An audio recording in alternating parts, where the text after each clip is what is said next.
નમસ્કાર દર્શક મિત્રો, સ્ટાર પ્રાઇમ ન્યૂઝમાં આપનું સ્વાગત છે।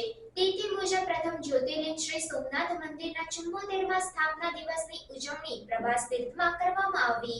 તિથિ મુજબ પ્રથમ જ્યોતિર્લિંગ શ્રી સોમનાથ મંદિરના 74મા સ્થાપના દિવસની ભક્તિપૂર્ણ ઉજવણી પ્રભાસ તીર્થમાં કરવામાં આવી હતી। સ્થાનિક સોમપુરા તીર્થ પુરોહિત સમુદાય દ્વારા ભવ્ય આયોજન કરવામાં આવ્યું હતું। જૂના સોમનાથ મહાદેવ મંદિર ખાતેથી દિવ્ય મંત્રોચ્ચારની ગુંજ અને હર હર મહાદેવના નાદ સાથે શિવજીની નગરયાત્રાનો શુભારંભ કરવામાં આવ્યો હતો। પ્રભાસ તીર્થના સોમપુરા તીર્થ પુરોહિત સમુદાયના પ્રમુખ હેમલ ભટ્ટ, ઉપપ્રમુખ જયવર્ધન જાની તેમજ સમુદાયના વડીલ ભૂદેવોની આગેવાનીમાં દિવ્ય શોભાયાત્રા નગરના રાજમાર્ગો ઉપર નીકળી હતી, જેમાં મોટી સંખ્યામાં ભૂદેવો ઉપરાંત સ્થાનિક નગરજનો જોડાયા હતા।